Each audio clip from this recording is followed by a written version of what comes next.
to open up the meeting is Pamela Bonta. I have been the boots on the ground for 10 years, about 10 years. Self-appointed boots on the ground when my family got poisoned by our well water. I started going door to door in my neighborhood where I lived. I walked door to door almost every day for 2 years. And what I found was astounding on the east side, and that has led us on this journey that we are on today. I think that's why we are equipped to handle this kind of stuff, because we have suffered it ourselves. We know what to expect. We're going to arm you guys with good questions for the EPA. Nobody knows better than us when the EPA shows up. You got to have good questions, because they like to tell you, let me get back to you on that, and then they never get back to you on that. So with that being said, I'm going to turn the meeting over to Jackie and her much qualified staff. We have highly qualified people working for us now. 5 years ago when we started out, we were just a little small crew, but now we have environmental students and people that are well educated in the background, including my daughter. So sit back and get ready to be amazed by the facts. Science doesn't lie, and this is all true what you are about to hear. Thank you. This is true. She has to open, she's like, I've got to brag on your team. So we have Rachel Jordan, our assistant director, Oscar here, who's one of our community coordinators, and a couple more community coordinators out front. So if you haven't seen my team in the field already, you probably will. And my name is Jackie Metcalf. I'm the founder and executive director of Texas Health and Environment Alliance. Excuse me.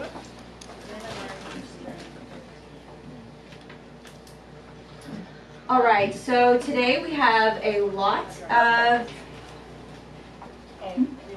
information to get through. How many of you are here tonight for your very first time?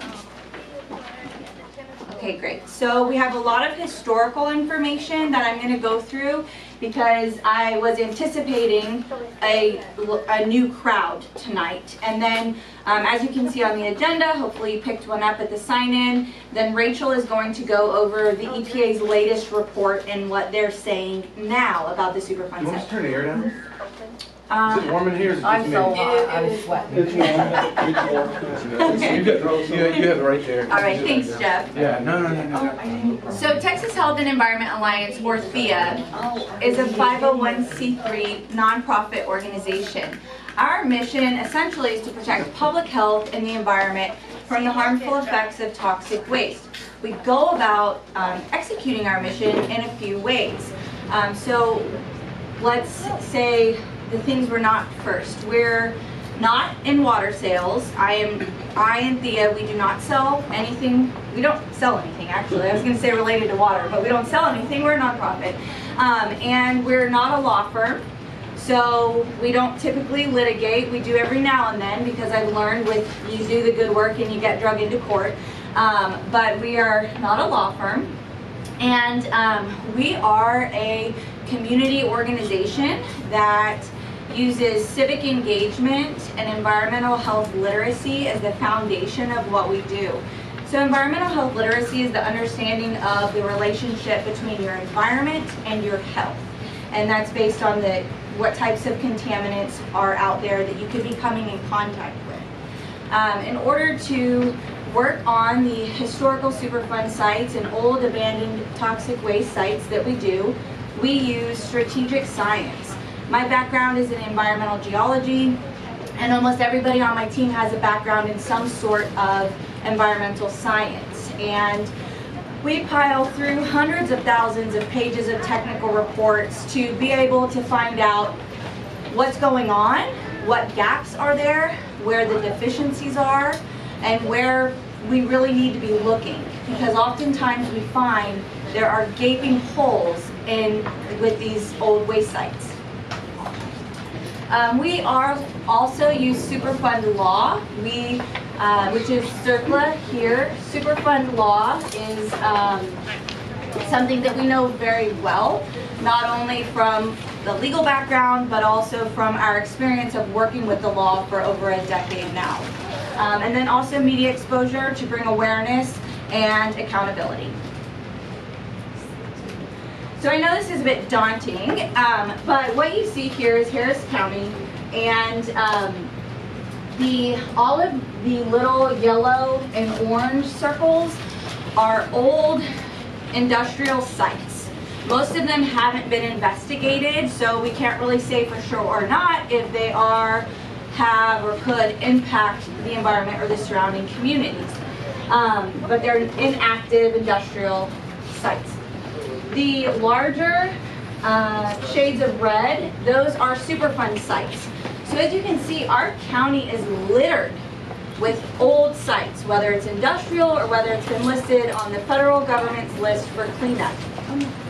Where you see the water drops, that's Thea's logo, that's where we are working. We're currently working in 3 parts of Harris County. This is the San Jacinto River Waste Pit Superfund site. We've been working there for 11 or 12 years. This is the Cancer Cluster in Greater 5th Ward, which has a ton of environmental things. I can't name just one. And then far up there is what we're here to talk about tonight, Jones Road. So to accomplish our work, we work from the bottom up and the top down. Through our experience over the years, we have found an effective way to work with the EPA. It's not always friendly, but you know, sometimes and many times you have to hold their feet to the fire, and that's part of what we're here for. But the community's voice is critical to this process. How many of you have heard of Love Canal? Okay, great. So Love Canal is the first Superfund site in the U.S., and the woman who was the driving force behind that was Lois Gibbs. So this is Lois and I in Washington, D.C., and these are, the other side of the table is a bunch of EPA people, heads of agencies, head of the EPA, appointed by the president, and we were having trouble with the remedial project manager who works for the EPA and oversees the Jones Road site. We were asking her to set up a community advisory committee for the Superfund site, and she kept telling us EPA doesn't get involved in that. And because I know the law, I said, yeah, actually EPA does. So she followed up in an email and again reiterated, EPA doesn't get involved in CACs.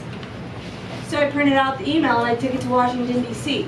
I handed it across the table to the head of the EPA, who turned beet red and immediately had a staff person leave the meeting and tell her, if the community wants a CAC, you set up a CAC. And so that's why sometimes we have to go to the top, because you get the runaround from the people who are in Dallas. So to start out the historical stuff, this is the Superfund site. Doesn't look like a Superfund site. It looks like businesses. And it was actually the place where in the corner unit of the shopping center here, this is Jones Road heading northbound, there was a dry cleaner called Bell Dry Cleaner, and from 1988 to 2002, they would go out back and dump their dry cleaning solvents. They dumped them just literally out back, but also in the ditch and the storm sewer. And so through that dumping, it allowed the contaminants to migrate into the surrounding environment, which is what we're dealing with today. Bell Dry Cleaner, they filed bankruptcy, which then made this site an orphan Superfund site, meaning there's not a responsible party to pay for the cleanup, which presents its own unique sets of problems. It's tax dollars, and it really leaves the EPA doing all of the work. So sometimes, like at the San Jacinto site, we're Waste Management International paper, deep pocket polluters. But they're hiring the scientists. So you can imagine the issues that present there. Here, it's the EPA doing it, which lacks a bit of discretion and more insight than we would like. So it's important to point out that it is an orphan Superfund site. So what happened when they dumped the chemicals? This is an illustration that was in the local impact paper, and basically it's showing you, that underground there's the different layers, and when the chemicals go underground, they can release down into the groundwater, but then they can also come back up as vapors. And these are very harmful vapors. And so we're going to talk about the different components of the environment that have been affected and how people can be exposed. I know there was some interest in understanding what these monitoring wells look like. I've been hearing from different community members, and so if around the shopping center or around the community you see something like this, it's very well a monitoring well that allows the EPA or their contractors to sample vapors or water from varying depths within that well infrastructure. Okay, so this is the Superfund process. We call it the Superfund snake. And so the site goes from discovery to evaluation to the national priority list listing, meaning it is threatening public health and the environment, so it needs the federal government to step in and do something about it. And so this Superfund site, the interesting thing is that our state environmental entity got involved very early on and was actually leading the charge for this site. But what they were coming up with was inadequate. They wanted to do pump and treat, which they were estimating would take over 30 years just to address a portion of the groundwater contamination. So the EPA got involved. So during that time, there was a lot of back and forth through all of these phases of the Superfund process. Today, the site is in the remedial action phase. It is the home stretch, but as you'll learn, there's a lot of deficiencies and a lot of progress that needs to be made. So the timeline, it was listed as a Superfund site in 2003. In 2008, there's what took place was a time-critical removal action. Nothing was actually removed. It's not as the name sounds. And so they started bringing in infrastructure to provide a public water source because the entire area was provided by groundwater wells. And it was a voluntary action for the homeowners, and it's still a voluntary action for homeowners. Let's see, we're going to jump down to some bigger things. So the site had a record of decision in 2010, but then they came back in 2017 and said what's been done isn't sufficient and hasn't worked. So we're issuing a new record of decision for a new type of cleanup. That's when we got involved. We got a notice, that they were issuing this new record of decision, or ROD, and we said, okay, we need to start looking into this site because the EPA in 2017 and all the years prior were saying people are being exposed. And our board of directors was not okay with knowing that. So we took the site on, and in 2019, the EPA implemented a soil vapor extraction unit. It was anticipated to run for 2 years, but parts of the unit are still operating today because it has not been as successful as they thought it would be in the 2 years.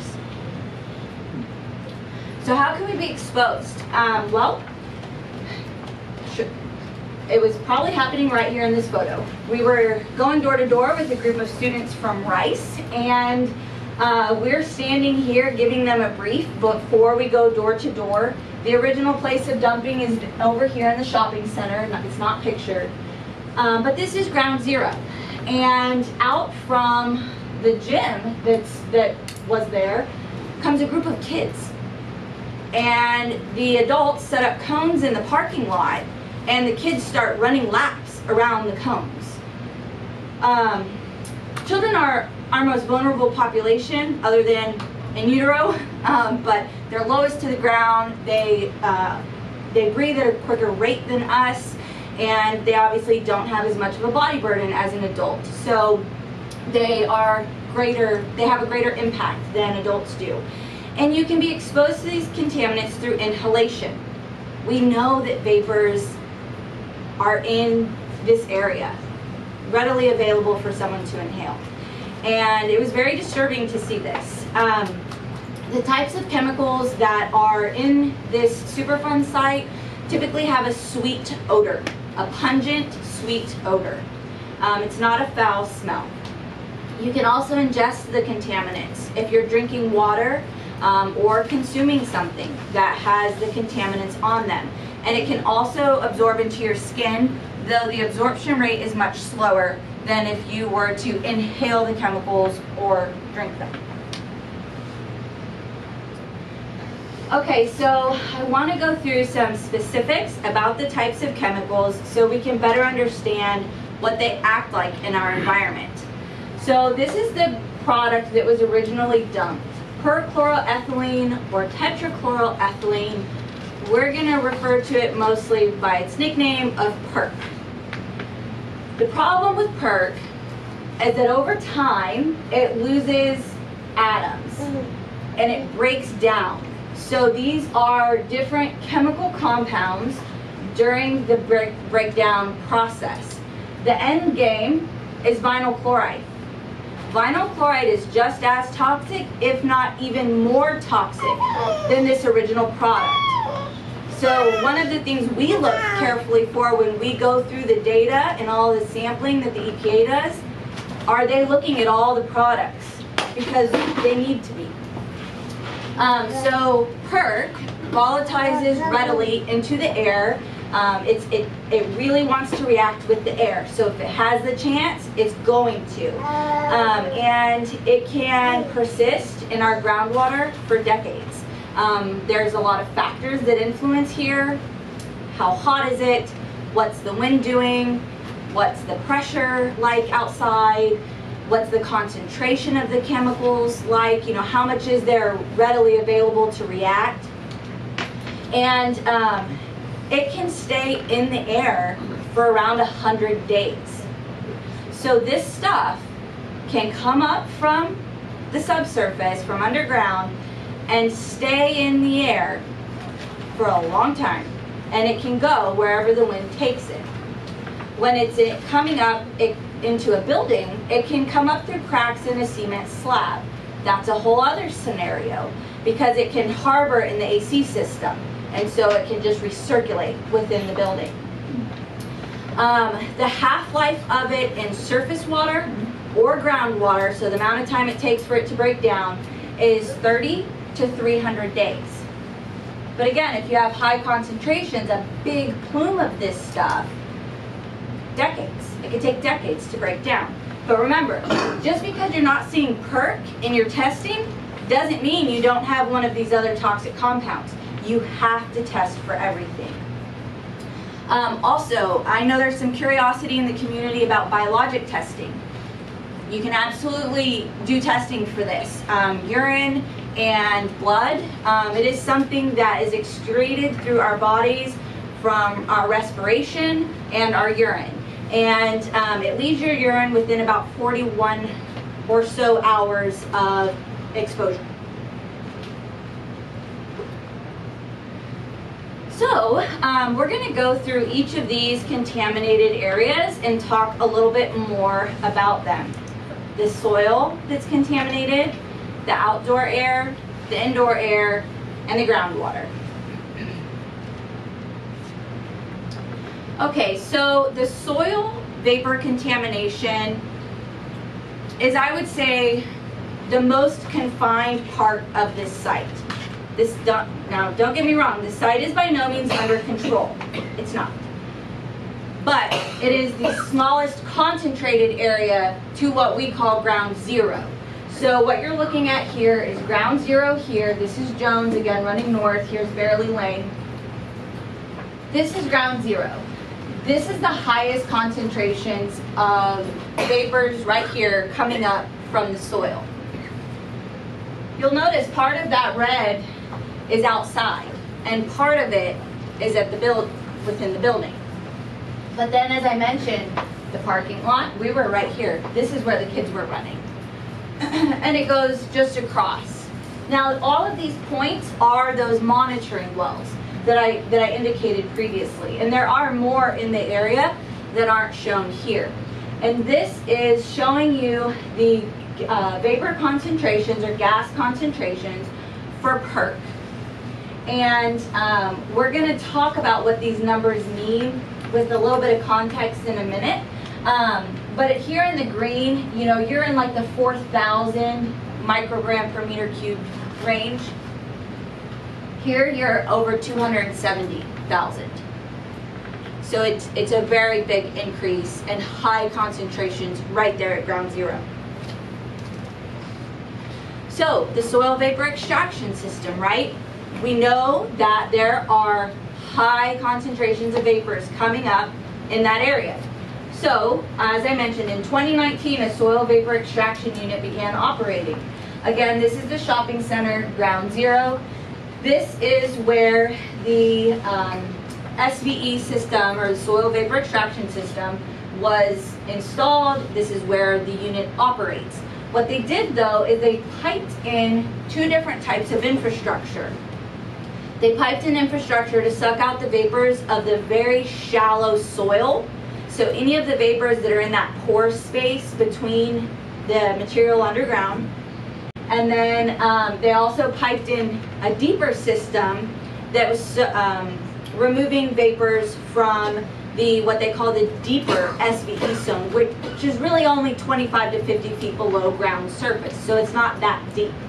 Now, both of the sets of infrastructure also encounter water. And so there is part of the system here that separates out the air and part that separates out the water, and both are treated in this system. So as I mentioned, the different layers, there's a lot going on here. So bear with me. So when we're talking about the first unit in the shallow water-bearing zone, it's right here. You know, it's really only about 10 feet below ground surface. Then, when we're talking about the deeper SVE zone, it's the unsaturated Chakotay. It's the part of the Chakotay aquifer that doesn't have full water filled in it. So that's why they're getting the mix of groundwater and vapors. And so, what the purpose is for this is to solely address the contaminants down to 50 feet. Because what the chemicals like to do, other than rise up and vaporize into the air, they like to sink. If they stay in the water, they like to sink. So if you have contaminants here, they're going to want to sink here if they don't have the opportunity to go up in a gas. If you have contaminants here and they have the opportunity to sink, they're going into the Chakotay aquifer. So the flow of water that encounters this shallower area is primarily to the south and to the west. And then the deeper water-bearing zone, the deeper aquifers now are flowing primarily south and southeast. But I'll show you a map where it indicates how historically this water was pulled to the west.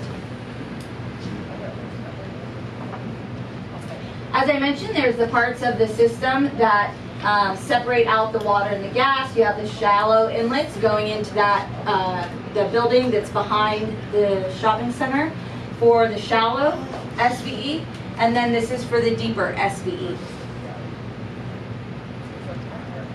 This is what the outside of the facility looks like from Bearley Lane, and this some of this infrastructure was impacted in the February freeze, but this is a very well insulated building, so what was inside was not impacted, but some of these tanks out here that store the water and transport the water were impacted by the freeze. And then this is inside, separating out the contaminants, different carbon filters. So, you're wondering what kind of filtration system you could put on your home. These types of chemicals stick to carbon, activated carbon. So, the other thing I want to point out is this stack right here. It's not very high. It's not very tall. I think it's about 10 feet, but it meets regulatory standards. Once that air is filtered out, the air goes out this stack. So it's critical that this unit is operating appropriately, because otherwise, if it's not, it's pulling vapors out from underground and spitting them up into the air. So another route of transportation if the unit should fail. Okay, so an update on the soil vapor extraction system. It's been running for, 3 years now? Yeah, 3 years, and just over 3 years. They've seen a reduction of 23% of the perk in the monitoring wells for the SVE system. So in 3 years, they've knocked out about a quarter of what's in that shallower zone. However, in this zone, the 25 to 50 feet, they have gotten it down to their cleanup goal. And they have actually turned off the SVE indefinitely in this area. However, when they did their recent 5-year review and all of the investigating that goes along to support their position, they didn't do any sampling in this zone. Now, the thing about these types of chemicals is they vary greatly season to season. You know, in the colder months, these chemicals are less active. Warmer months, they're more active. So they've turned it off indefinitely, but didn't look for this stuff. And so that's definitely a conversation we're going to be having with the agency, because over time, as they have sampled in these areas, it's shown varying levels. Sometimes they will sample and they won't get a high hit. And then the next time, so let me give you an example. They might get a hit of 40, let's say. They got like 40 parts per trillion in one sampling. They can come out 6 months later and get over 4,000. And that's the truth, they have. So to not sample is a bit problematic to me.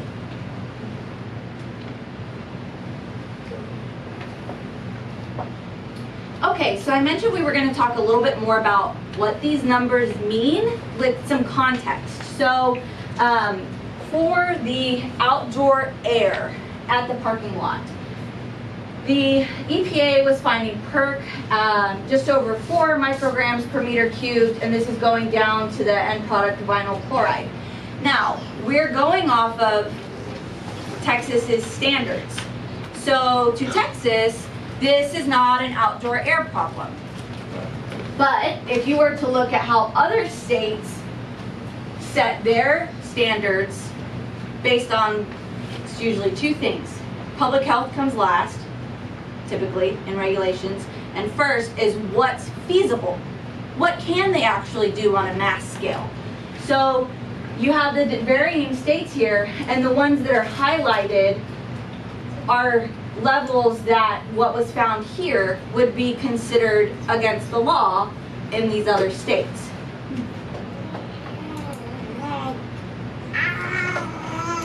So, you notice that some of that red bubble was on the shopping center for the vapors. So in December of 2015, the contaminants beneath the slab of the first 3 units of that shopping center, from where the dumping took place and then the next 2 units, the vapors under the portion of the slab exceeded what was safe for humans to be around. So in May of 2017, the EPA saw a significant increase in these chemicals than they had 2 years prior. Again, it varies. So to give you an idea, the risk level is 41. They saw over 4 million. And when those vapors are in the space right there, harboring right beneath that cement slab, they're just waiting. They want somewhere to go. And because of this, the EPA installed vapor mitigation systems in the 3 units of the shopping center. They didn't go beyond, though, and test the other units. They just found the problem there and said, we're going to put these vapor extraction systems in. And it has significantly reduced the sub-slab vapors as well as the vapors inside the shopping center. However, it's reduced them to an industrial standard. I don't know, you'll hear a little bit more about the shopping center from Rachel, but I don't know if the people who work there or who visit there know that they're going into an industrial exposure standard scenario. This is what the systems look like. This is inside one of the shopping units, and this is on the outside, the north side, the back side of that shopping center. Okay, groundwater. So we're going to talk about the shallower groundwater as well as the deeper groundwater in the aquifer. To give you a bit of context, I want to talk about depths here. What depth are we talking about? How many people in this room have a groundwater well? All right, so this is important to you. Okay, so what we're looking at is a cross section of the aquifers. And it's basically cutting from A1 over here down to A prime, which goes from Grimes to Galveston. So we're looking at a cut going from north down to the coast. This arrow is pointing at the approximate location of the Jones Road groundwater plume. So at this area, the average groundwater well in the Chilcote aquifer is about 225 feet deep. The Evangeline aquifer and the Chilcote meet around the 410 feet below ground surface and the 430 feet below ground surface depth. So the agency, the EPA, has tested in both of those aquifers. Where the EPA has tested in the Evangeline, they have not found the contaminants, whereas in the Chilcote, they have. So I'm sorry to have such a basic map for you, but this is the last map that the EPA produced illustrating where the groundwater plume is.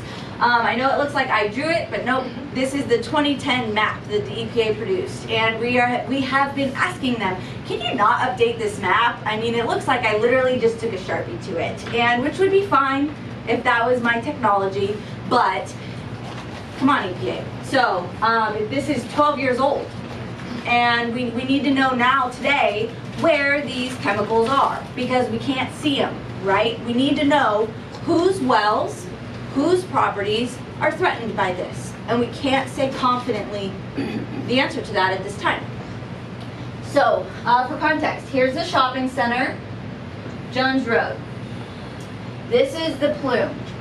As I mentioned, the groundwater flow today is more south-southeast. Which would be this direction towards 1960. However, because of the demand in Cypress, as Cypress really boomed over the last few decades, there was a huge demand of water use to the west, which changed the localized direction of flow and pulled the chemicals in this direction. So, for context, the boundary to the north of what we're going to call the restricted or no new wells area is Wood Edge. And then to the west, it's Possum Hollow Valley. To the east, it's the Solaris Supermarket. And then to the south, you have the West Jones.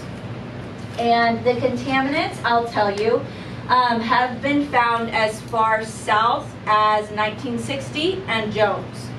But I don't think the EPA has tested any further south. Okay, so what could this mean for our health? Well, you have your short-term exposure scenarios and your long-term exposure scenarios.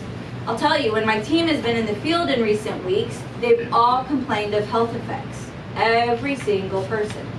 So we've taken steps to mitigate the exposures that our team could experience when they're out in the community, which has us very concerned what that could mean for the folks who are there day in and day out. So you can see some of the short term here, and then the long term, so the more serious ones, cancer, reproductive issues, liver and kidney damage, and nervous system damage. So Texas Department of State Health Services, at the request of a local group of mothers, They looked into childhood leukemia in the area, basically from like the Superfund site area north, like going up towards Longwood, because these moms felt like there was an abnormal rate of childhood leukemia. And in fact, the moms were right. It's usually the moms leading this charge. And they were right. I'm sorry it's cut off, but they found that the rate of childhood leukemia in the area was about twice the state average. So about twice what you would expect it to be. The thing about that is the state hasn't looked at any more types of cancer, not for adults and not for children. So we collect a health survey because we are hoping to change that. We get a lot of reports of various types of cancer in the communities that people are concerned about. And we feel that community health data should live with the community. The state has it. Why can't y'all know about it? So if you have any health concerns, I strongly recommend that you visit our website or our check-in table and fill out one of our health surveys, or even just let us know, hey, this is the type of cancer I'm concerned about. All right, so also, why our surveys are important? Well, if you're not looking for it, you're not going to find it. And the cancer diagnoses are put in the registry at the time of the diagnosis and the location of the diagnoses. So if someone lived here and they moved away and then they were diagnosed at another location, we would never know that, you know, they might have had the exposure or illness that started here. So it's really important that we collect health information for people who live here now, but also who have previously. And then we also see a lot of autoimmune disease, or things like MS, that Parkinson's, that there's not a database for. There's not a registry for that like there is for cancer. So we collect that to try to help identify if there are, in fact, cancers of disease, or clusters of disease. This whole time I was trying to remember why I put a picture of my dog here. So our furry friends. That's another reason we ask about your pets on the health survey, because we absolutely cannot forget about our furry friends, because like children, they're lower to the ground and they're also out in the soil.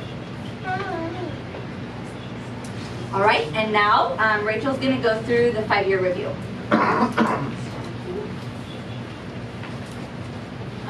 Hi everyone, my name is Rachel Jordan. I'm Thea's assistant director, and I have a background in environmental studies from Texas A&M University, and I also am a licensed attorney here in Texas. So in September of this year, the EPA released their second 5-year review for the Jones Road Superfund site. The first 5-year review was the last one that they sent out, which was in 2017. In 2021, they released an addendum to that 5-year review that basically said because of what they had found during the 5-year review, they already knew that it wasn't protective what they were doing. And they knew that, recognized it, stated it, and we actually did not find out about this addendum that came out until we submitted our comments, and which we did that after, had no idea that this addendum had been released. And we found out through one of the EPA employees by asking a different question, and she ended up emailing us the addendum in December. And so between its release in October and December, we had no idea, elected officials had no idea, community members had no idea. Nobody knew that this thing had been released, or that it said that the community is not protected.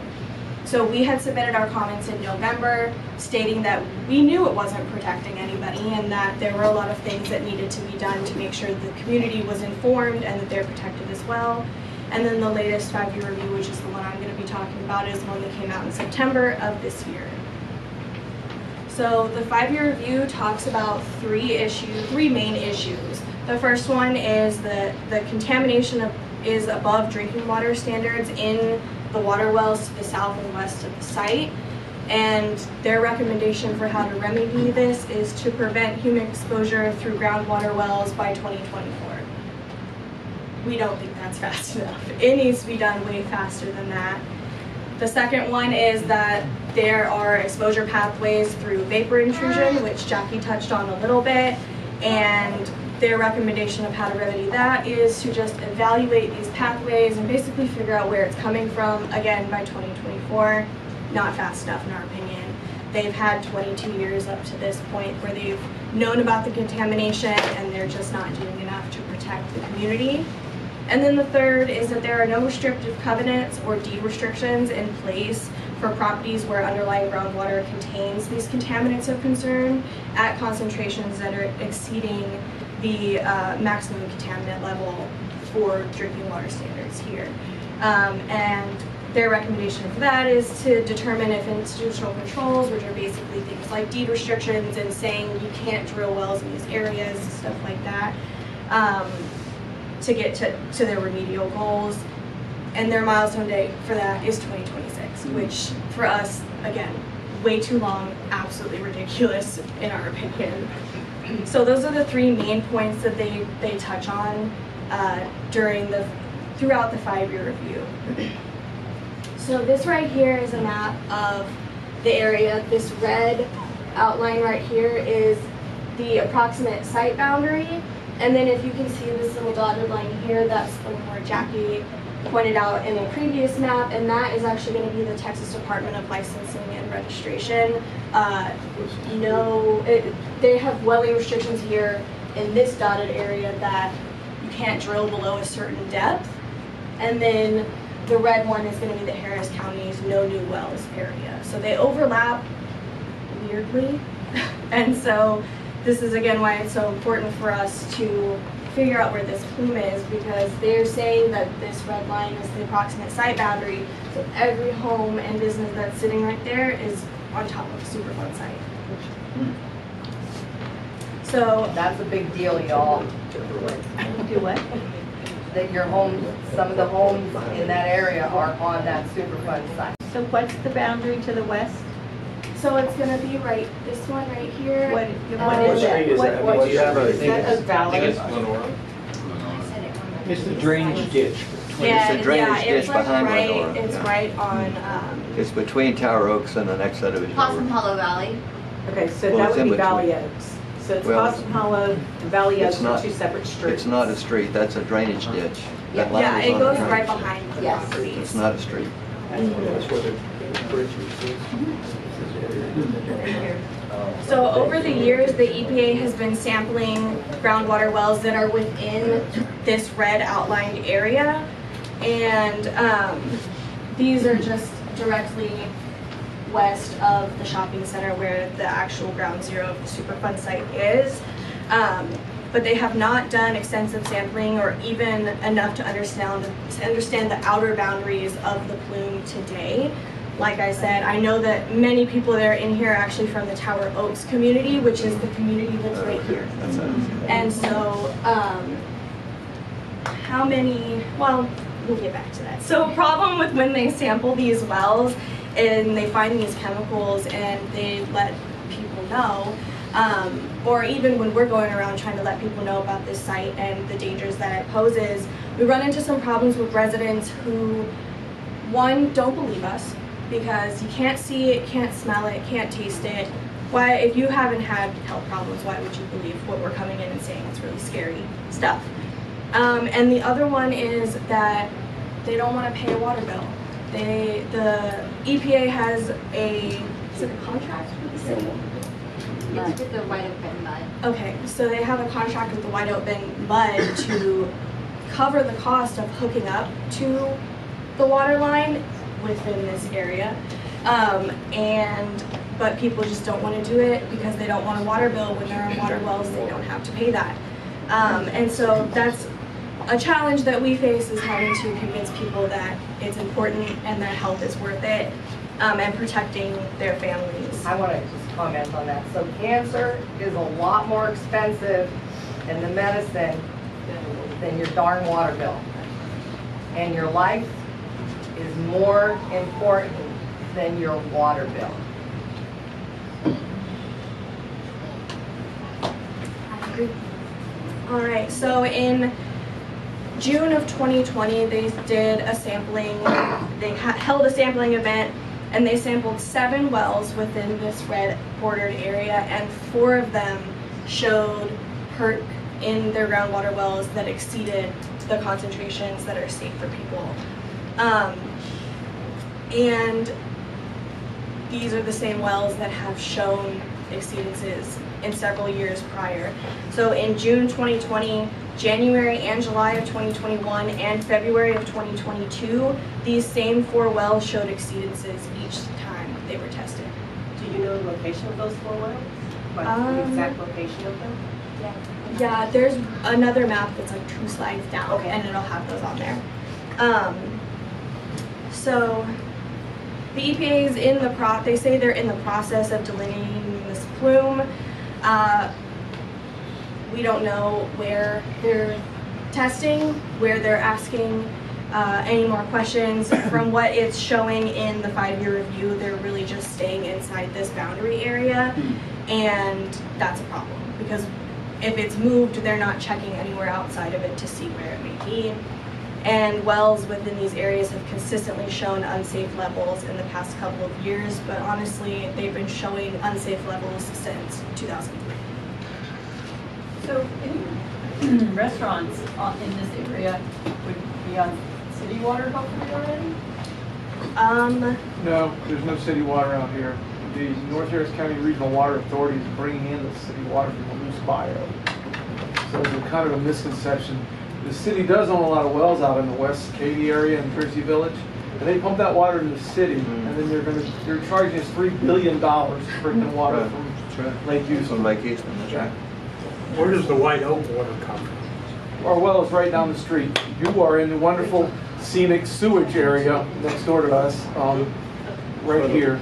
But I'm saying you're using the well. The White Oak. Well. Yeah, The down White the Oak street. well. If you come down the street, if you go down Autumn Meadow, right here, right when you hit the stop sign. Well, that's what Pat just asked. We're way out. We're several miles out, which is the other side of 1960. It's actually a long story, and I don't want to get involved with them, but we had our own thing with Pilgrim's Cleaners when they dumped perk down the sewage line. And it melted the lines from Pilgrims to here to our sewage plant. Are you the mud? Are y'all providing some of the water into the people that are getting Yes. water in there? Yeah, from Yes.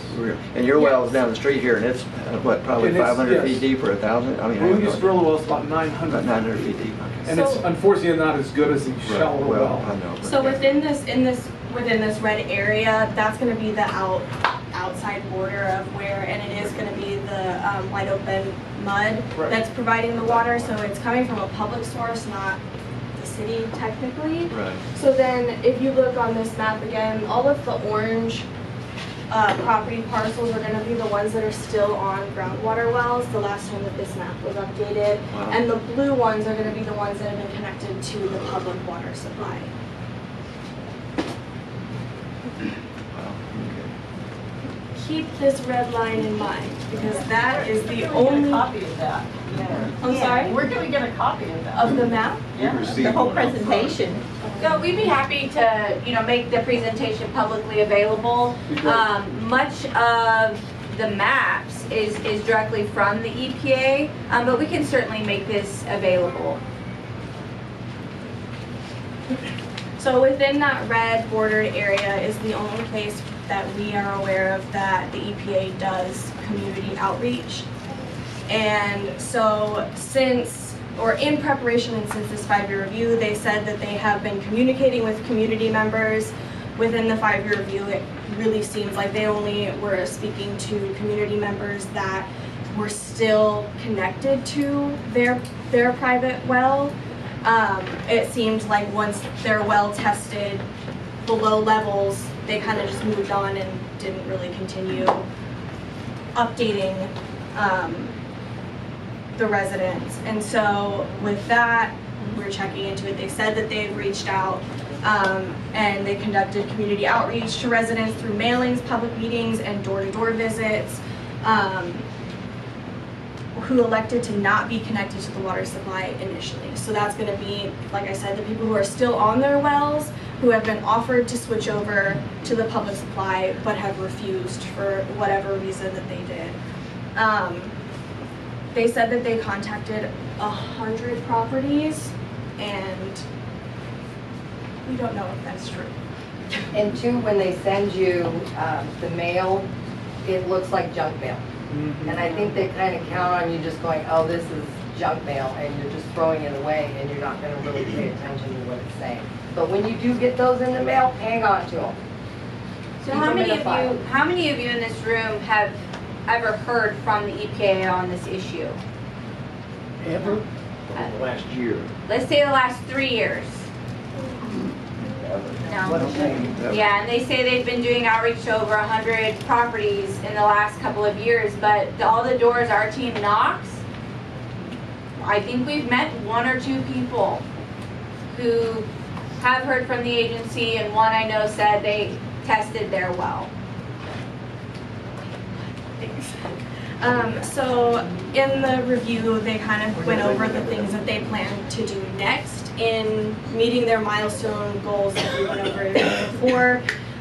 The main one was that they're actually contracting out to have more people be in the communities, going door to door, actually communicating with residents. Again, it's only within that red bordered area, which we think is a problem. And then they're also saying that they're going to be providing notice and reminders of the presence of those contaminants above remedial goals. And so they said that they're going to be providing notice to new landowners and reminders to existing landowners of the presence. But this, again, is only if they have tested positive recently for those contaminants. So Jackie asked this, that, you know, nobody in this room has been contacted by the EPA or has heard anything recently about this site or what's been going on. So Start calling them. Raji Josiam of the EPA. You want to give us that information? Yeah, they will, and start plugging the heck out of One of them. the top eight. I have a question, I'm sorry. Why has it been 20+ years and we're just now hearing about it now? Is that just the government go slow and? yes, and also, like Jackie had said before, it is an orphan Superfund site, so the funding has been a problem. A lot of times that is it, and like she was saying, our San Jack site, that they have responsible parties, deep pockets, that, you know, and so when you're working with government funds and government capacity, it's a lot harder to get things moving the way that they're supposed to. Superfund sites move very slowly through the process, and oftentimes that's because there's no squeaky wheel and nobody really holding their feet to the fire, making them get things done, because there's no incentive other than protecting public health and the environment, right? There's no monetary incentive to actually cleaning this up. And so, you know, you see that Superfund sites often take about 30 years to get cleaned up. And we actually did a comparison recently looking at the San Jacinto site that we've been heavily involved with for over a decade, and compared to another Superfund site in the county, and which is Patrick Bio over on the Ship Channel. And in 22 years, Patrick Bio still doesn't even have a feasibility study for like what is actually possible, what type of technology is possible to clean it up. And just yesterday at the San Jacinto site, after 16 years, they started the remedial action where the physical removal of the waste is going to begin. So, you know, when you have an active and engaged community, and it's keeping the agency under their thumb, you can move it along. And that's what we're hoping to do here. So in preparation for the 5-year review, the agency is required to give notice to the community that they're coming out with this document, they're coming out with this report, and they have to give the community members at least 30 days to review it and comment on it and give their opinions. To notify everybody that this is happening, they post these in the newspaper, in the legal section, legal notices section. Anybody want to take a guess on what page this is on? The back page. 121. What paper? This is from the Houston Chronicle. But that's on. Yeah. So we have Google alerts set up for all of our sites, all of our keywords. We never knew about this. We never saw this come through, had no idea there was a comment period happening, even though we were working on our comments for it anyway. None of us knew about this. Elected officials did not know about this. Nobody saw it. Nobody knew it was happening. And so that was a problem, and it really showed to us that they're not reaching out in the best way possible to get involvement from the community and get input from the community. They also sent out 11 questionnaires. They sent a questionnaire to 7 residents, to the EPA, TCEQ, Harris County, and somebody from the shopping center. Only 4 people returned them, and most of them were from agencies. There was 1 resident who responded, but every single person that responded said that they want answers as to what's going on with the site, and they want better communication and to actually hear about the things that are going on. This right here is the protectiveness statement that is from the 5-year review, where it explicitly says that it is not protective. And I'm going to read it for you guys because this is important. So it says, the selected remedy at the site is not protective due to potential exposure to contaminated groundwater in residential areas via active use of private water wells and the potential for vapor intrusion exposure. The following actions need to be taken to ensure protectiveness where private water wells are still in use within the affected area, which is going to be that red outlined area. Consider and implement appropriate actions to prevent human exposure to contaminated groundwater via private water wells, and access the potential for vapor intrusion, determine if institutional controls are needed, and implement them where the contaminants of concern concentrations are above the remedial goals in the groundwater beneath the properties. So they know that it's not protective of the environment, of people's health, and not only that, they've also added exposure pathways since the last 5-year review and the last addendum. It used to just be open exposure pathways through groundwater wells, and now they're saying dermal contact, so if you touch it with your skin, the soil, vapor intrusion, and then groundwater wells. So there are 3 different ways that y'all can be exposed to these chemicals and contaminants, and we need them to do something about it. The first thing that we've asked them to do is to inform the community that the site even exists. There are no signs on the property that show that it's a Superfund site, that it is ground zero for a Superfund site, that it has industrial levels there. Nobody knows. And the EPA has a federal regulation that states that the signage should be constructed in dimensions consistent with other EPA projects. This is the little 2x3 sign that's on the fence of the vapor extraction system that is off of Bearley Lane. You gotta look for that thing. It's hard to find, it is tucked away, and it doesn't look like anything. It looks like an electrical unit, like that's fenced off, and it's like, it says danger, but nobody knows that it's a Superfund site. This site, or this sign, was like 10 feet tall. This is the one that they have at the San Jacinto River Waste Pit Superfund site. Over 10 feet tall, has all the information, says that it's a Superfund site. This is what we need to put on site in the shopping center's parking lot so people know what they're walking into.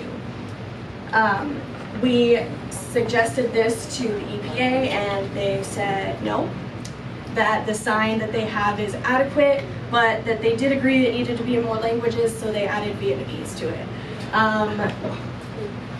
We're still fighting on that one. So this right here, this, where she goes? Okay. Question.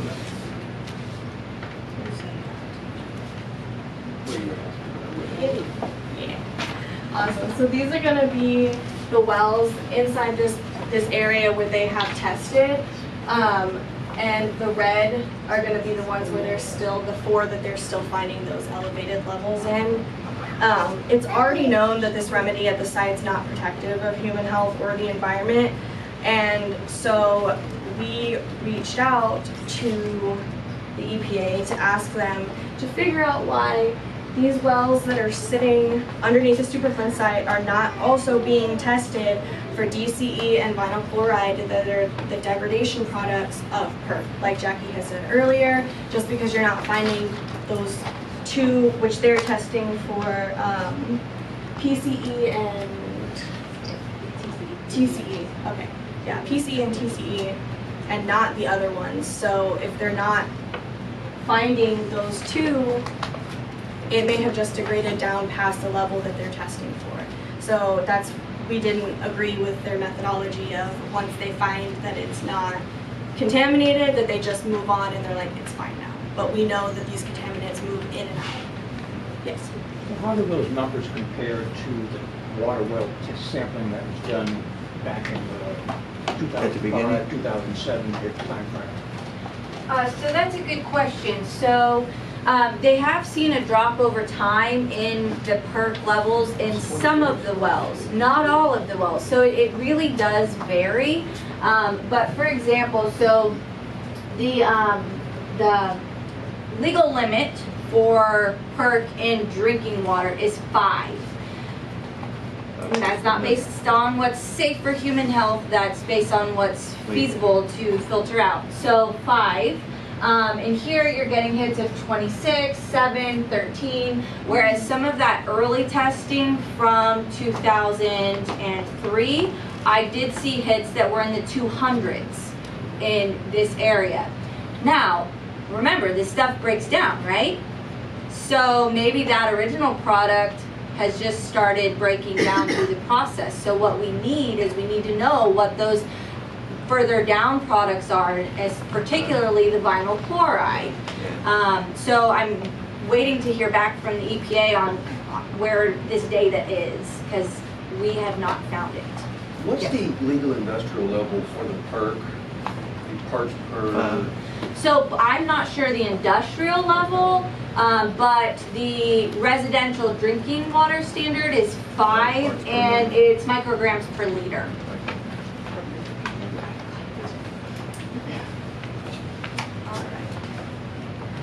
Oh, we have a question. Yeah, that was just a comment. I'm Lisa Gossett. I'm one of PIA's board members, and I teach environmental management at UH Clear Lake. So while I was sitting here, I looked up the safe drinking water standards for both PERC and vinyl chloride, which is one of the chemicals it degrades to. And the standard for vinyl chloride is 5 parts per billion, but for vinyl chloride it's 2. So Even it's even a stricter. smaller concentration. Yeah, okay. Thank you, Lisa. That's good to know. And then another thing that we're looking at is issues, or that is still a problem, is issues with the air quality. As Jackie said, at the shopping center, they're still consistently only testing those first 3 units and not continuing to test the rest of the units that are there to see if they have unsafe levels in their air. In these places where people are coming in and working 8+ hours a day, breathing in this contamination. And then also air quality issues within the community. They don't do any testing for it. The EPA does not test air quality within this area, which is a problem because they say that the selected remedy at the site is not protective due to potential exposure to contaminated groundwater via water wells and vapor intrusions. They know that breathing in these vapors can cause a problem, and they're still not testing for it. So what are we doing about it? We partnered up with University of Texas Medical Branch, and we're going to do it ourselves. We can't get them to test the water correctly. We can't get them to test the air, so we're going to go out there with our university partners, and we're going to test ourselves and see how much of the plume and how much of the migration we are going to be able to find. In this is going to be the map that we are working on.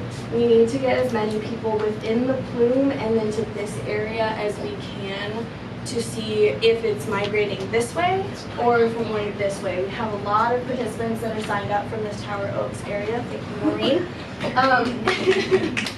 And so we're just trying to make sure that all of these areas where it could have possibly moved to, we want to make sure that people know what's going on. All right, so I'm going to actually hop back to Rachel's map, which what we're doing is we're mapping out the parcels where people who are interested in participating in the study have signed up. I had Rachel take off that layer because that's confidential information. We don't want to put y'all's addresses and locations up here. But what's neat about that is, one, it's going to help the toxicologists at UTMB and the scientists determine where they're going to sample. They're going to start in here and they're going to work their way outwards. So if you haven't heard from us and you've signed up to participate, you will be hearing from us soon. Unfortunately, we only have funding with the university to sample 55 wells. The university secured a portable GCMS, a portable piece of lab equipment, hundreds of thousands of dollars this piece of equipment costs, where their scientists are going to go out to homes and businesses in the area who sign up to participate and are selected, and literally in real time, right there on the spot, to be able to tell if they're detecting the chemicals in the water and in the air. And then the participants are going to receive a report that follows that will be able to tell y'all what that actually means, right? Because we rattle off, oh, there's 500 parts per trillion. What does that mean? So we've asked that they send y'all a report that's easily understandable, where we can all understand what these things actually mean for us and what can be done about it on an individual basis. So as I said, we have the funding for 55 samples. We already have, what, 67 or almost 70? 67 participants have signed up so far. Yeah, so we are still trying to get more, particularly in this area here, to the south-southeast. This is the area we are lacking access to wells for the study. But as Rachel said, we're going to be going around to make sure that the plume is defined, that the researchers understand the outer boundaries. Now, if they're finding it, at really unsafe levels, then they have the opportunity to provide for emergency funding to be able to do more. They have a mobile medical unit, we call it MOBI, and they can actually come out into the community with MOBI, which you might see in the coming months. But they actually have the ability to come out and do urine, blood, to do biologic testing in MOBI in the community. So we're really excited about this partnership. There's a lot of potential here. But as I mentioned, these contaminants stay in the air for a long time. Can harbor in the community for, you know, maybe a week before it travels off somewhere else or breaks down, as we discussed earlier. So as part of this study, the university was able to get us, I believe, a dozen air monitors. This is what they look like, and they are personal air monitors. You can put it on, I don't know, I probably got a button or pocket somewhere here I could wear it. You can put it on your belt loop. But we're also looking for participants to sign up to wear one of these, preferably as much as you can for 2 weeks. This hooks up to an app in your phone that tells you the information in real time. So because we know that people around are potentially going to be declined for the participation, whether it's, you know, further south, further north, further west, what have you, we're still concerned about what the air is there, though, what's going on in the air, because right, the vapors could be coming up here at ground zero and blowing off. And so we want to do bike rides. Let's do bike rides. UTMB does this. They partner with local nonprofits. One is Airlines Houston. They're the air experts around in terms of nonprofit world. And they work with a company that provides bikes. And so if you don't have a bike, you can still participate. And we would have about 15 of these monitors.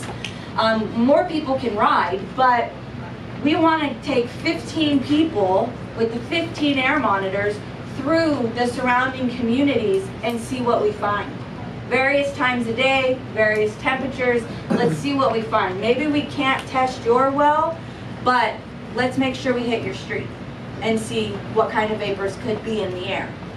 So, important action item is to sign up for the study if you have a well and you are interested, or if you're interested in the bike study. So help us help you. How can you do that? fill out a Thea health survey, fill out a petition. We have petitions with us tonight that we would like you to sign if you support this statement, and we will submit to the EPA. The statement says, we, the undersigned, ask the Environmental Protection Agency to host an informational meeting for the Jones Road Groundwater Plume Superfund site in Harris County, Texas. We are concerned community members who would appreciate an update from the EPA and to see the agency act with a sense of urgency. The ongoing threat to human health is simply unacceptable. We kept it fairly simple. And also help us get the word out. We have yard signs. If you live within that grilling restricted area, or preferably to the south, southeast, take a yard sign, put it in your yard, put it on your corner. We would love for y'all to help us distribute these to get participants. Take some door hangers. We have door hangers that have the details for this study. Or put them on 5 doors, or talk to your neighbors. If every person in this room went to 5 houses or talked to 5 people in the community, that'd make a big difference. Okay, questions? Yes, sir. I want to ask about prevention. Is there any teeth in these environmental laws where a violator can be prosecuted? Let's say you have a dry cleaner that he's going to dump, he's going to file bankruptcy, he's going to open under another name, dump again, create another Superfund fight, and on and on and on. Plus you have automotive companies, you have painting contractors, you have a lot of contributors to ground pollution besides one dry cleaner. If one guy's doing it, there's many that are doing it.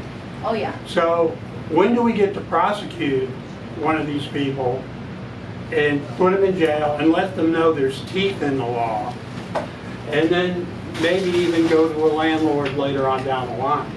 Right, so regarding that there's probably a lot of them out there, yes, there's so many in fact that the state has a dry cleaning cleanup program. This site was so bad, it got bumped up to the feds. It was too bad because yes, dry cleaners are notorious polluters. Unfortunately, what I have found through lived experience in my community, plus working with other communities across the nation, is that our environmental laws really aren't that great on our side, you know? So it's a hard battle. Well, until you can prosecute, we're just going to be victims. Absolutely. And so the difficulty here, like you said, is they filed bankruptcy, right? But rumor has it they've opened up another shop. Well, and so I actually have put a call into the DA because it seems like something that the DA might be interested in investigating, because if they did open up under a different name, then there is an opportunity. Now that's different from like the individual community damages component. But if we could find out information through that, I'm meaning the community, the individuals, not Thea, but if the individuals could, then that would be good for you. Yes? Only certain numbers of us are going to be accepted into the testing program, but I'm sure that all the rest of us want to get tested. So are there resources and places where we can go and, you know, pay for them ourselves, get these tests done so that we can get effective results and then possibly have help interpreting, you know, because we want to know if we're drinking these things, you know, if we're showering and getting them on us and that kind of thing, so we can figure out what to do about it. So yes, so yes, you absolutely can do independent testing.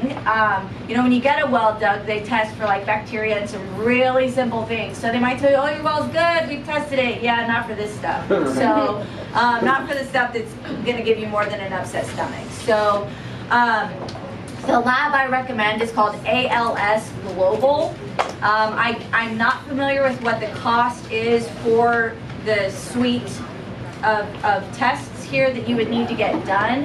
I'm happy to help you interpret your results if you do it. Also, I'm happy to help you, well, I can't because I'm pregnant, so I have to protect the baby. But I'm happy to talk with y'all about it, about the sampling, because the sampling is very specific. If we're talking about capturing gases, it is very specific because you could mess something up in the capturing process or in the chain of custody, getting it from your tap or from your well to the lab. If the temperature's off, if it's not in a protected amber bottle, specific criteria, if there's any headspace, any air, you could lose the chemicals. They could go away. And so then you pay, you know, maybe $1,000, maybe $2,000 to do all this testing. It's not cheap typically, but I'm not for sure on PERC and the products, but you spend a lot of money and have had an error in your sampling. So what we're gonna do for the folks, you know, that we can't test, which we hope that this study will delineate and give confidence to the outer boundary of the plume. So as I mentioned, we took off all of the, you know, parcels that had volunteered, but what we can do is then when we get the data, we can input that into here and define that outer boundary and do it in a heat map. Rachel's our GIS person. She creates these maps and she can put in a layer that's not by parcel, but that will show you kind of like the EPA's where it's got the red and the varying colors, so it can show where that plume is to give a bit of confidence. We're hoping to start testing within the month. And so you'll be able to get an idea just by, if you're not chosen, somebody near you will be chosen, and whatever they find there is comparable to your area. Does well depth have it, how effective, I mean, how much does that affect the results? And what is, you know, what is considered a safe well depth if you're outside the area? You know? So, most people are in the Chacot.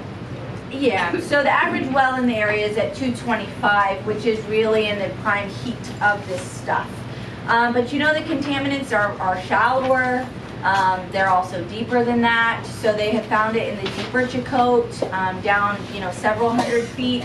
So, I mean, I wouldn't be able to say without confidence because information is really important to me, and I don't have the information to give you confidence on what a good depth would be. So even down into the Evangeline wouldn't? So the agency did not find it in the Evangeline.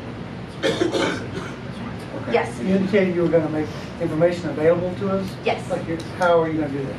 Well, so hopefully everyone here signed in. Okay. One, we put the recording of this presentation on our YouTube channel, and we can send out this PowerPoint via email to everyone who signed in. HCAT.org? Yes, yes, yes. And so here on the bottom of the agenda is our website. This is our office number. And then here under point 6, Raji Josiah, she is the remedial project manager with the EPA. I put her direct line in Dallas and her email address. Call her 3 times a day? Yeah. I would love So that. I have a question. Yes. You talked about making elected officials aware of this. How's that gone so far, and do folks even know who their elected officials are? Great question. Huh? Yeah, introduce them. Well, no, that's why I was like, I'm pretty sure I recognize you. Yeah, I thought. Thank you for being here. We have not had the opportunity to meet. Would you like to tell them where you represent? I would. So y'all, my name's John Rosenthal. I'm the Texas State Representative for House District 135, which is not here. It's just south of here. Ah. It was. It was. So I did represent this neighborhood before. Now, this where we're standing is going to be Penny Morales Shaw. That's your representative if you live in these neighborhoods. Where the fund site is itself is on the border between House District 126 and 130. That's Tom Oliverson, Dr. Tom Oliverson, and Sam Harmless. So those are your Texas state representatives, your state senators, Paul Betancourt, right? Those are the offices to call. If you want to get our attention, petition's nice, call the office. Call the office and let them know you're not happy about this. Let them know you're not happy about the weak. You're talking about prosecuting. Yes. The environmental laws in this state are horribly weak. So good luck bringing a prosecution. So advocate for stronger laws, advocate for stronger enforcement. You're talking about EPA not enforcing. So I don't know like what your political bent is or whatever. And I don't know if you would be happy or unhappy to learn. I'm as socially liberal as people come. I'm a mechanical engineer from the oil and gas industry with 30 years of experience from drilling equipment to subsea systems. I have a lifetime making stuff work in real life. And the deal with what's going on right now is these folks are in a finger pointing contest. You've got the EPA, whose teeth has been taken out by your current Supreme Court decision this year, and then you've got the Texas Commission on Environmental Quality, who are the ones who are supposed to be responsible for testing. And let me just tell you that they're not sufficiently funded to do the testing in neighborhoods like this, like you would want to see happen. So there's another layer of government that you can be active with, and those are your county commissioners. So out here, and I don't know which one. Ramsey. Is it Ramsey? All right, so Ramsey is a lifetime civil engineer. Dude should know a little bit about this kind of stuff. And they have large budgets. So our county is investing in testing equipment. So that's one. So these are layers of government that you can approach. The county will help you test and maybe get some funding for cleaning this up. Like they have money to use for neighborhood projects. Lobby your state representatives, y'all, get these laws made a little bit stricter. Our children are being poisoned. It's just not a red team, blue team thing, right? Okay.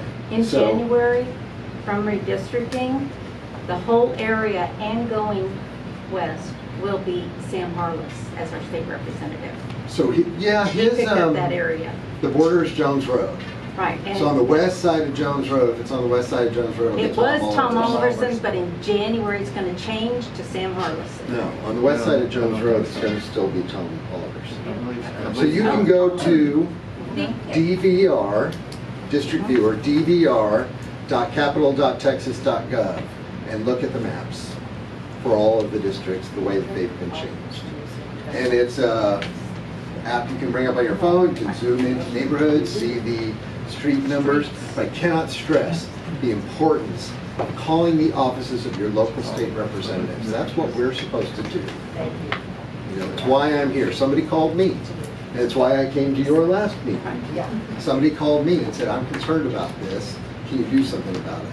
And I have had a couple of years since that meeting of getting nowhere with the people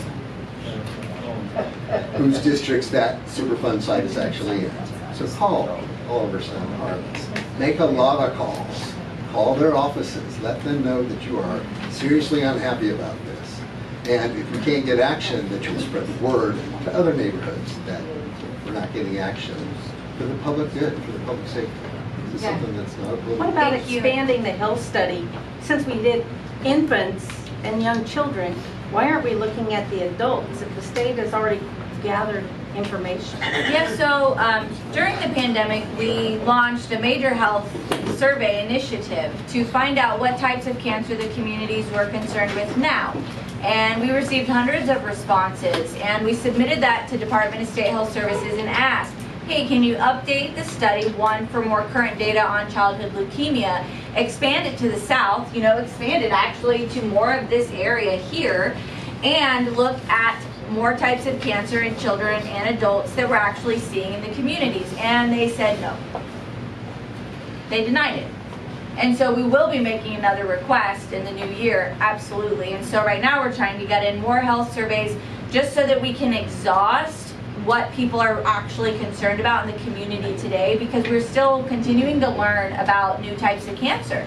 And like I mentioned earlier, if we don't ask for it, it definitely doesn't get looked at. So when the time comes, when we're ready, we feel we have a good grasp, then we will be needing the community's support, like you said, to bring their phone, to call them and let them know, no, it's not just Thea submitting this letter to you.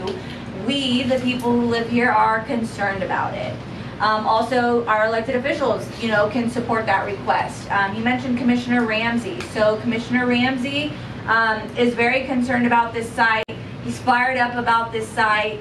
He's ready to take action, and he wants to be hearing from you. I sat down with him and I walked him through all of the ins and outs of this sign, and as a lifetime engineer, he definitely gets it and sees that what's going on is incredibly inadequate.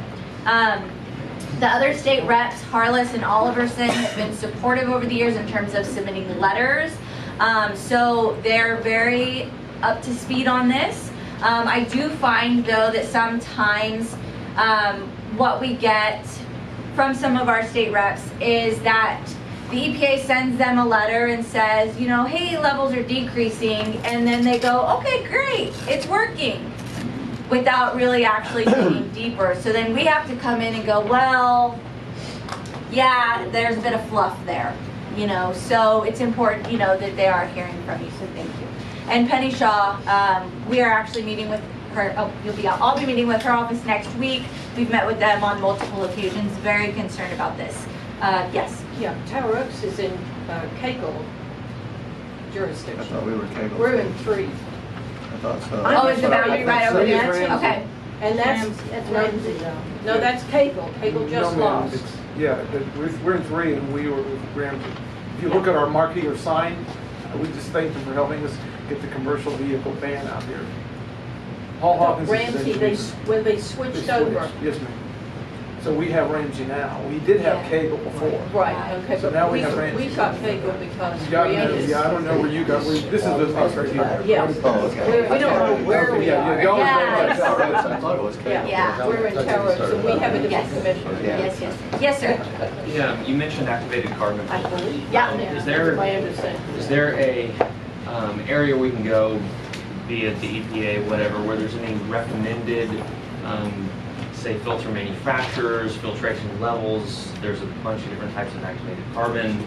Yeah. What is there a place where residents can go to see, hey, if you want to go ahead and take action for you and your family, this is the level of filtration you need, maybe not manufacturer specific, but this is the level of filtration required to keep PERC and vinyl chloride out. Yeah, so 2 things. My home has and will always have a type of filter called a cat hack. There are a couple of manufacturers out there that make a cat hack. A resource you can go to look at what types of filters are appropriate for specific types of contaminants would be the Environmental Working Group. So if you Google the Environmental Working Group's tap water database, if you're on a public supplier, you can find out information there, but you can also go in there and look at, they will show you, okay, if you have this type of contaminant, here's the type of filtration that's appropriate. I'm pretty sure they sell things also. I don't know anyone who's ever bought from them, but it's a very good free resource. And then what she was just handing out is we have packets about safe well ownership and things that you, as a well owner, you should be doing, but many of us are none the wiser. So one more time that site. so EWG, and it's ewg.org, and it's a very large nonprofit called the Environmental Working Group. Awesome. Are you prioritizing families with children? Right? You know, that's a great question. So if you have signed up, or if you are signing up, please let us know if you have young children. We would like to have that as part of the handoff to the researchers. So I won't make the selections. Thea won't actually make the selections. We're the vessel. It'll be the toxicologists who make the selection of that study area based on, you know, the sampling protocols and methodology in which, you know, we're having problems with what we're seeing in the EPA because, you know, when you find a problem, you don't just stop. You keep going until you find the outer extent of the problem. And so the appropriate environmental sampling methodologies is what the researchers are going to put together. And did they ever do, I'm sorry, I'm going to get back to you. Yes. did they do that when they had that initial red ring? Did they go past that initially and they never They did? have been unwilling to. So there's people out, or wells outside of that could have been affected for the whole duration and nobody even knew. Yes. problem. There was a whole boundary line around there that was more or less 1 park per billion, wasn't there? So that whole surround, unless that had changed according to the 2022 that I read. Yeah, so there's not a lot of consistency to the data points, but let's go back to this map. So this is the map from 2010 where the agency felt that they had clearly defined the plume. And these are it's basically the outer boundaries of where they sampled wells that they got hits of the contaminants. But they didn't sample a well here, they didn't sample a well here. So, right, and so that's also the same issue that we have with the air testing at the shopping center. Because they sampled the first 3 units, found insanely high levels, and stopped. What about that 4th unit? You don't think to check? Didn't work. And so it's something we need everyone to be asking. And another issue when I was recreating this boundary that I found is that it actually cuts several properties directly in half. So half of your property is in the drilling restricted area, and the other half is not. So their boundary doesn't even really make that much sense. Well, and this is 10 years old. Yes. Right? So 12, actually. Stuff migrates, it moves. Yep. If you're talking to Tom Ramsey, he will understand how that it ebbs and flows with conditions and weather cycles and groundwater movement and all that stuff. There's no reasonable expectation that that boundary is going to stay the same And for a decade. It's been shown through the data that they have done in the monitoring wells on site and in this western neighborhood, that it does ebb and flow. It fluctuates in and out of these water wells like most chemicals do when it comes to groundwater contamination. So you'll get one time, like Jackie was saying, where it's super, super high, and then you'll come back 6 months later and it's dropped down below level, but you could come back another 6 months later and it could shoot back up. And so that's why we had issues with the methodology of once they stopped finding it for one test, they stopped testing that well, because there's still about 50% of the parcels within this drilling restricted area that are still on water wells. And so one thing PIA does do, we go outside the perimeter. And we're known for walking the streets outside. We want to know the health outside from here to here. So, and we'll continue that. And with our study, we will be testing the wells selected twice on 2 different occasions. Okay, I've got 2 questions I want to get to. The lady in the back in black, yes. Yep, you. I know that in the shopping center where Ground Zero is, I mean, it's freaking me out. That's where I get my nails done, I eat there, I get the books at the bookstore there. How is the owner of that shopping center cooperating or not cooperating? Like, why is it even still open? Yes, so. Good question. It is a good question. Okay, so the last two parts. The last EPA community meeting, residents, it must have been 2019, residents were asking the agency, why is there an active business at Ground Zero? Why haven't you shut them down? And the agency said, Raji said, we're not in the business of shutting businesses down. Okay, so I'm gonna leave that there.